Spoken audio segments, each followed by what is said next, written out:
Lamentações é o livro mais corretivo da Bíblia. Mas essa mensagem sóbria também está repleta de esperança. Descubra a esperança deslumbrante de Lamentações.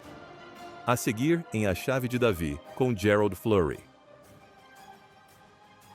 Saudações a todos.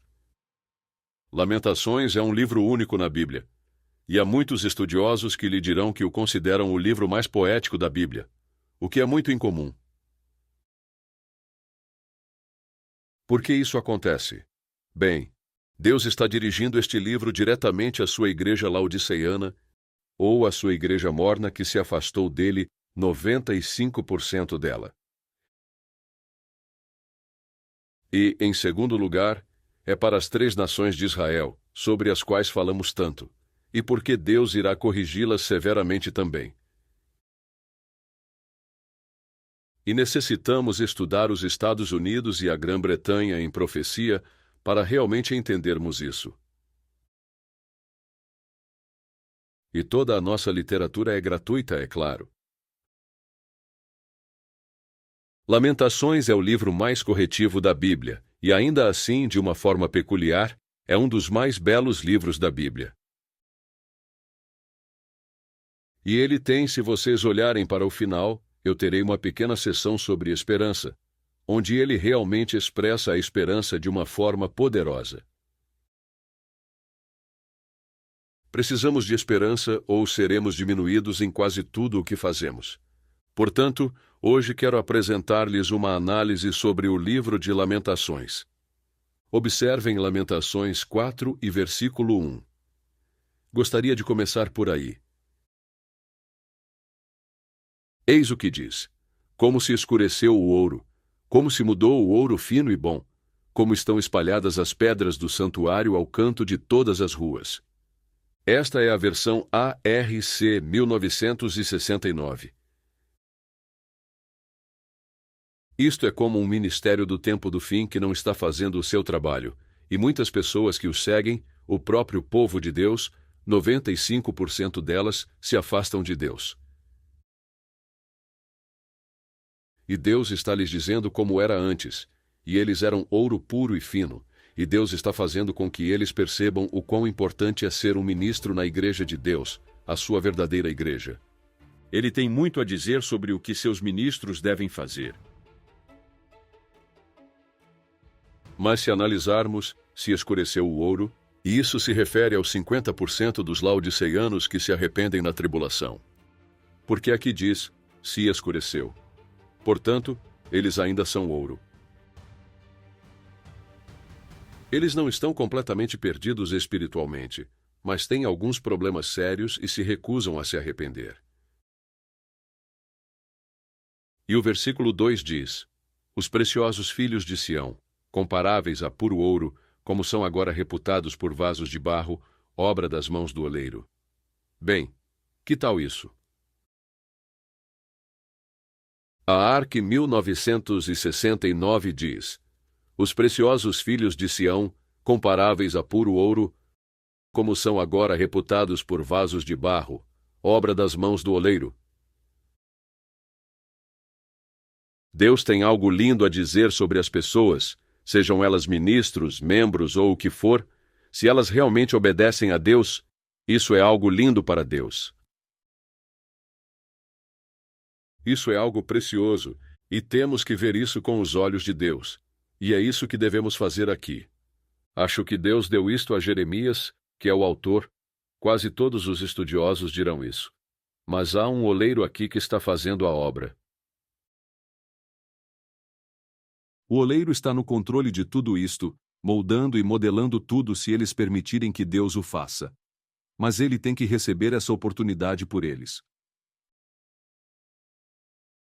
Mas observem quão lindo é quando Deus fala sobre esse caráter dourado que os ministros têm e aqueles que seguem os ministros. Eles são lindos aos olhos de Deus. E realmente começa com uma espécie de canto fúnebre. Aqui está o que escrevi em um dos livretos. O Talmud chama a Lamentações de Kenot, que significa lamentos ou elegias. Um lamento é um cântico ou hino de pesar ou lamentação destinado a acompanhar ritos fúnebres ou memoriais. Ritos fúnebres. Isso é sobre um funeral. E é algo terrível, terrível, e tem a ver com o que está acontecendo na grande tribulação.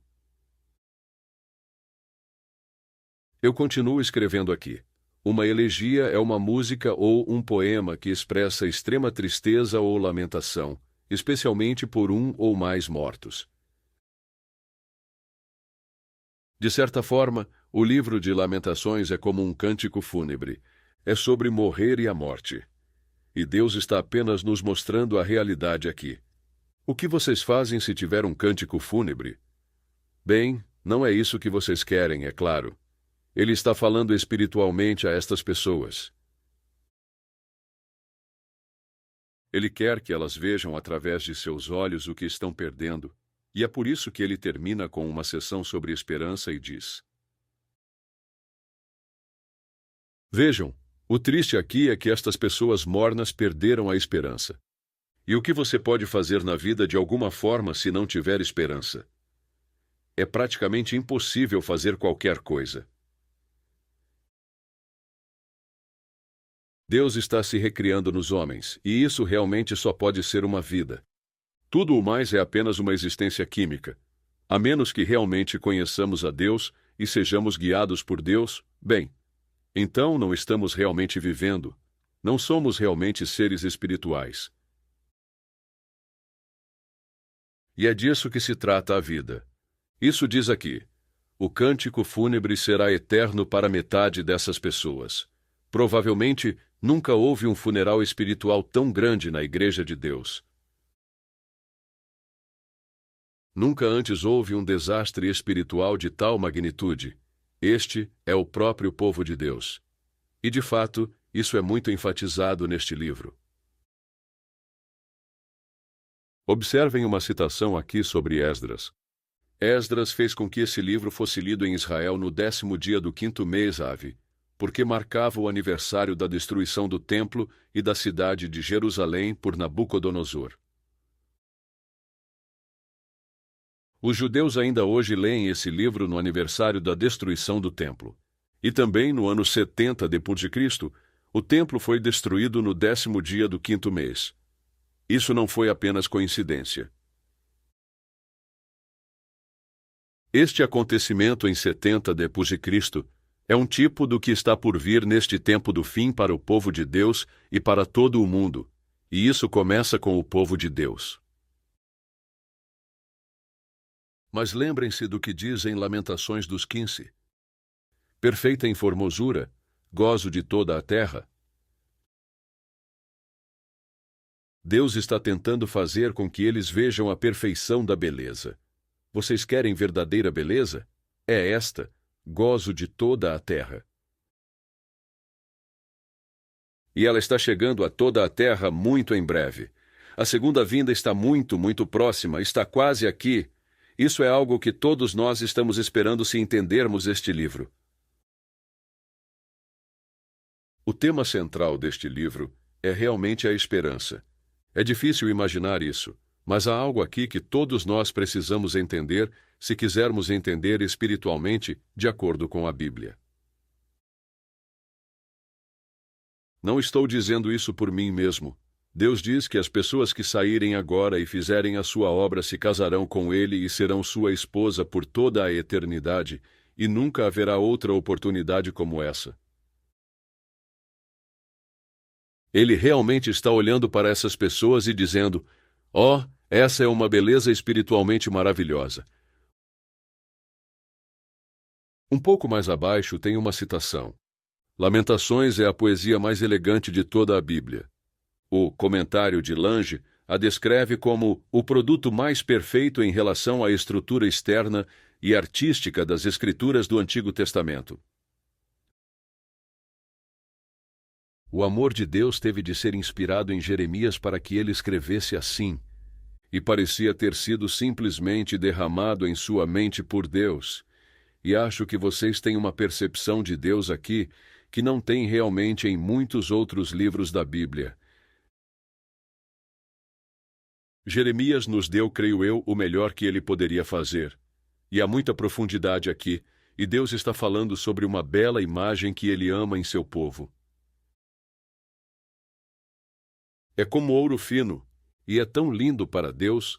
Necessitamos entender que o amor de Deus em Jeremias realmente o inspirou como nunca antes, creio eu. A esperança de Deus é para nós que estudamos esse livro e vemos como podemos construir esperança real em nossas vidas, no que penso ser realmente o livro mais corretivo da Bíblia. Mas a parte central do livro é sobre esperança, e podem ler isso por si mesmos. O que Deus quer que essas pessoas façam é que se arrependam e não sejam vítimas de tudo isso. Ele quer que todos se salvem. Mas isso nem sempre acontece e temos de perceber isso. Mas isso deveria inspirar vocês e a mim. Notem Lamentações 1 e o versículo 1. Como se acha solitária aquela cidade dantes tão populosa? O que aconteceu? Tornou-se como viúva, a que foi grande entre as nações e princesa entre as províncias, tornou-se tributária. Bem, ela era grande entre as nações. Isso foi sob o comando de um homem chamado Elias, em Mateus 17, versículos 10 e 11. E Deus diz que ele restaurou todas as coisas, espiritualmente da verdade de Deus. É isso que ele diz. Mas aqui, ele diz que agora, essas pessoas, o seu próprio povo, agora são chamados de uma viúva para o tempo do fim. Este é um livro do tempo do fim, escrito por Jeremias, assim como o seu próprio livro intitulado Jeremias. Mas o que acontece aqui é que, bem, se você é viúva, é porque perdeu o seu marido. Você não tem marido. Você perdeu até mesmo o Espírito Santo se levarmos isso ao extremo. Portanto, temos de ser muito cuidadosos.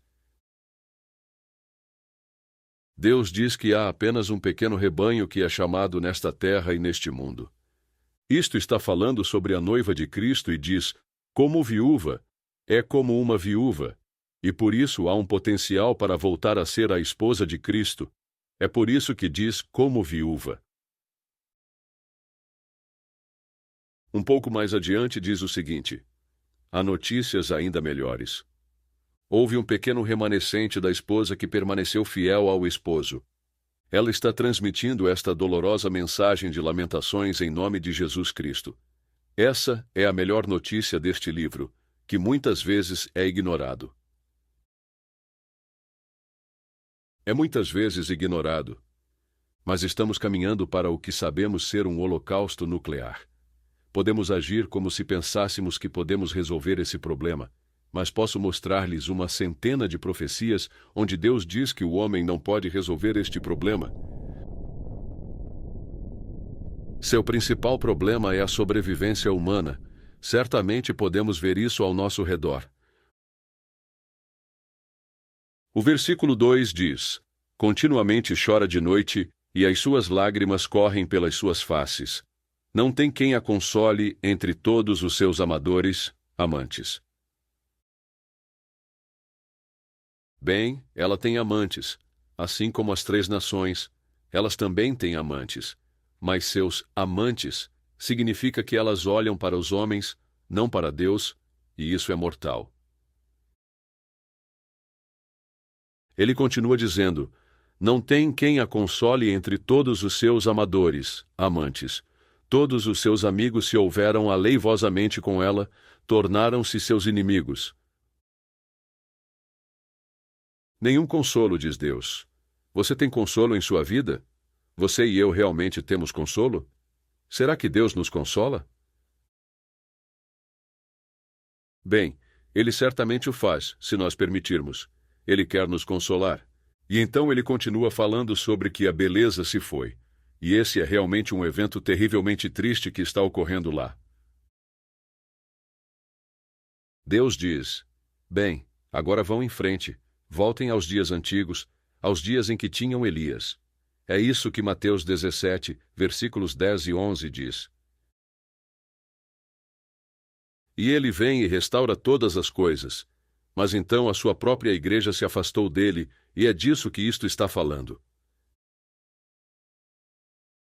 Quero dizer, trata-se de uma grande e traiçoeira rebelião contra Deus e por isso, Deus lhes diz: tudo bem, voltem aos velhos tempos, quando vocês eram grandes no mundo, eram a beleza do mundo e alcançavam o mundo inteiro de uma forma poderosa, mais do que em qualquer outro momento nesta terra.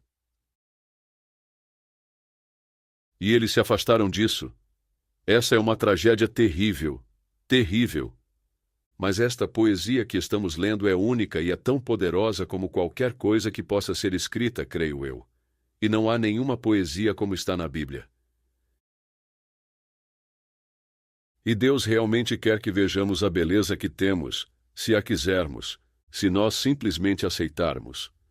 E Ele é misericordioso e fará tudo o que puder para nos ajudar em nossa vida espiritual. O versículo 12 diz: não vos comove isto a todos vós que passais pelo caminho? Atendei, e vede, se há dor como a minha dor, que veio sobre mim, com que me entristeceu o Senhor no dia do furor da sua ira. Deus fica irado quando as pessoas simplesmente se afastam de toda a sua verdade. E elas tinham a verdade alcançando o mundo inteiro, e elas simplesmente a perderam por causa de sua rebelião.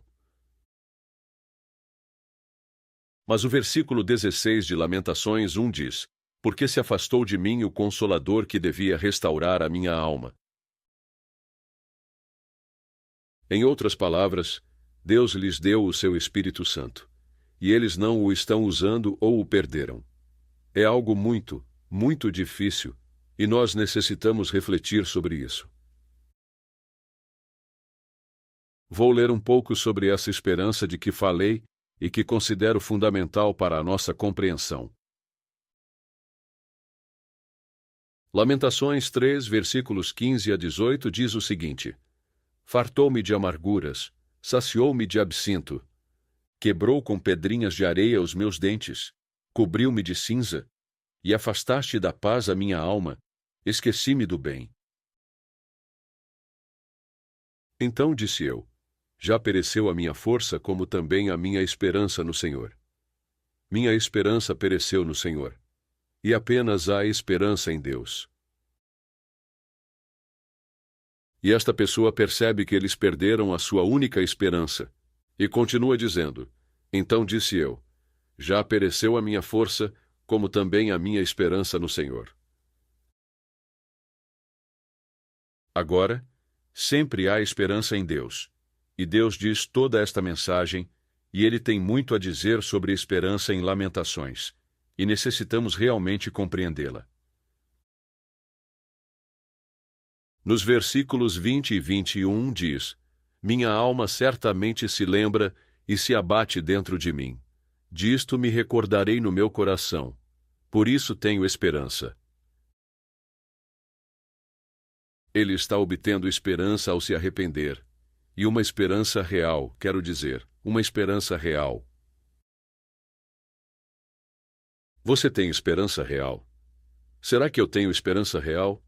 Deus diz que devemos tê-la, se estivermos perto dele, se o conhecermos e o entendermos. Mas estas pessoas estão começando a ressuscitar a sua esperança. Algumas delas estão se arrependendo, e 50% delas o farão na tribulação. E é disso que realmente está falando. Elas ressuscitaram sua esperança. E o versículo 22 fala sobre esta maravilhosa esperança em suas provações ardentes. Eis o que diz: as misericórdias do Senhor são a causa de não sermos consumidos, porque as suas misericórdias não têm fim. Novas são cada manhã, grande é a tua fidelidade. A minha porção é o Senhor, diz a minha alma, portanto esperarei nele. A minha porção é o Senhor. Quer dizer, do que ele está falando? Bem, essa é uma declaração poderosa, e tudo o que precisamos é de Deus. É isso que significa. Essa é a minha porção. Tudo o que precisamos é de Deus para ter esperança. Todos os tipos de esperança. Não precisamos nos preocupar com o holocausto nuclear porque Deus nos protegerá dele. Mas essas coisas terríveis, terríveis estão sobre nós, e não podemos apenas ignorá-las. Devemos encarar a realidade ou não poderemos ter esperança em nada. Isso é muito, muito importante para nós. E o versículo 26 diz: Bom é ter esperança e aguardar em silêncio a salvação do Senhor. Agora, isso é bastante simples. O homem deve ter esperança e esperar em silêncio pela salvação. Você precisa ter paciência. Você deve esperar em Deus e trabalhar de acordo com o plano dele, e você construirá aquele caráter lindo, lindo e perfeito que é tão lindo para Deus. Versículo 29. Ponha a sua boca no pó, talvez assim haja esperança. Dê a sua face ao que o fere, farte-se de afronta. Mas aí está de novo, para que haja esperança. Se assim for, veja, se você fizer o que Deus diz, haverá esperança. Todos os tipos de esperança. E é disso que este mundo precisa. É isso que Deus quer que eles tenham. É por isso que ele envia uma mensagem a este mundo e os adverte, e lhes diz e demonstra o quanto ele os ama. Ele já deu o seu Filho unigênito a este mundo para ser massacrado, a fim dele pagar pelos nossos pecados. Oh, que grande amor Deus tem por nós! Que amor maravilhoso é esse! Versículos 31 a 32. Porque o Senhor não rejeitará para sempre. Pois ainda que entristeça a alguém, usará de compaixão segundo a grandeza das suas misericórdias. Ele está simplesmente cheio de misericórdia. Esta pessoa disse: alguém poderia pensar que cada carta foi escrita com uma lágrima, cada palavra, o som de um coração partido. Quanta tristeza! Nós podemos ter esta esperança em nós mesmos, e é disso que realmente precisamos. Até a próxima semana, sou Gerald Flurry, adeus amigos.